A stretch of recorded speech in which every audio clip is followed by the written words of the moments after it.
begin. When the Space Shuttle Challenger exploded 73 seconds into its flight, killing all 7 crew members on the 28th of January, 1986, I was the religion writer at the Kitchener-Waterloo Record in southwestern Ontario. The horrific scene played out on the newsroom television all day as reporters and editors shook their heads in disbelief. At one point, the publisher, a Presbyterian elder, snarled at me, "Where's your God now?" I didn't have a good answer.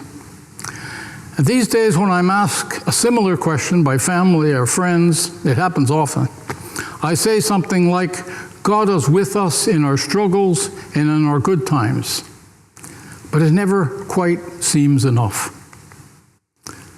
However, recently during a Lenten study group at my church, we gathered to reflect on the Nicene Creed, and we were offered a deeper understanding of the notion of God's unstinting love from Julian of Norwich, the 14th century mystic. Her revelations of divine love, the first known book written in English by a woman, is based on a series of 16 visions of God that she experienced in her early 30s and on her subsequent meditations over many years. It is wonderful, though sometimes confusing, a bit archaic at other times, perhaps for some much too much talk of the bloodiness of the crucifixion, the stench of the devil. But it reinforces for me that God is with us in weal and woe. She writes, God is all that is good, and God has made all that has been made, and God loves all that he has made. And then she adds, God wishes us to know that he safely protects us in both joy and sorrow, and he loves us as much in sorrow as he does in joy. This is a constant theme throughout the 86 revelations.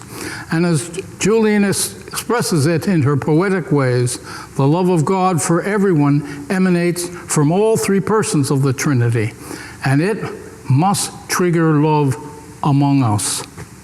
Whenever a man feels kind compassion with love for his fellow Christians, it is Christ within him, Julian writes, adding later, here we can see that he himself is love, and he treats us as he wishes us to treat others. Our study group heard that while some folks are not brought closer to God by the metaphor of God as Father, they did find solace in Julian's understanding of God as both Father and Mother of creation. Julian writes of this intimate and relentless relationship between God and us. And so I saw that God rejoices that he is our Father.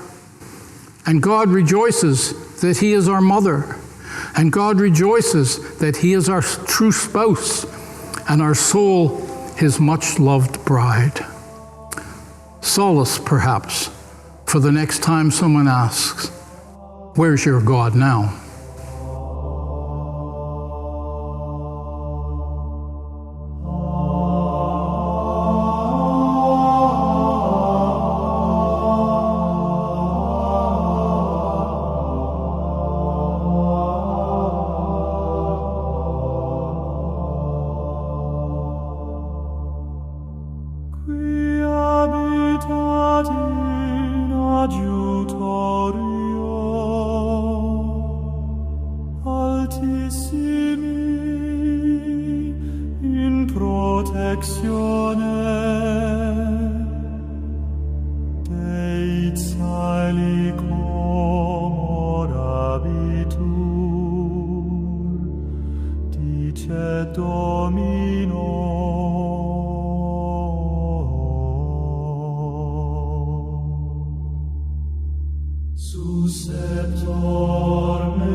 timore nocturno, assagita vola